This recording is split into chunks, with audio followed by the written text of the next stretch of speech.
சுவை தரும் குக்கிங் சேனலில் ஒரு ஆனியன் சாதம் செய்யலாம் வாங்க. ஆயிலு,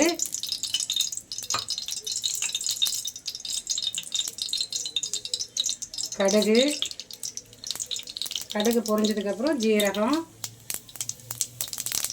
சோம்பு, ஒரு 3 பெரிய வெங்காயம், ஒரு பச்சை மிளகாய் பொடியை, கருவேப்பிலை எல்லாத்தையும் போட்டு நல்லா வதக்கிங்க. நல்லா வதக்கி நல்லா கொஞ்சம் கோல்டன் கலர் வரணும். அப்போ தான் சாதம் சுவையாக இருக்கும். டக்குன்னு செஞ்சிடலாம் பசங்களுக்கு லஞ்சுக்கு.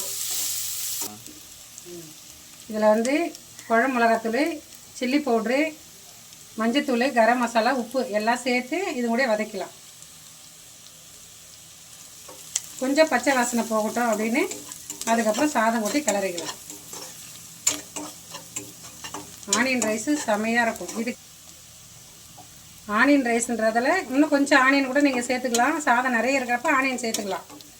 இது கூட அப்பளம் வச்சு சாப்பிட்டா செமையாக இருக்கும். லஞ்சுக்கு பசங்களுக்கு காரமும் கம்மியாக இருக்கும், அதே சமயம் சுவையாகவும் இருக்கும். இது இதில் பச்சை வாசனை போயிடுச்சு. இப்போ சாதத்தை கொட்டி கிளறிக்கலாம்.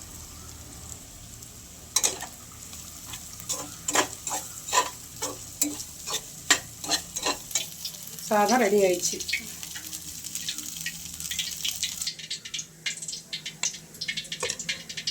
சுவையான ஆனியன் சாதம் ரெடி ஆயிடுச்சு.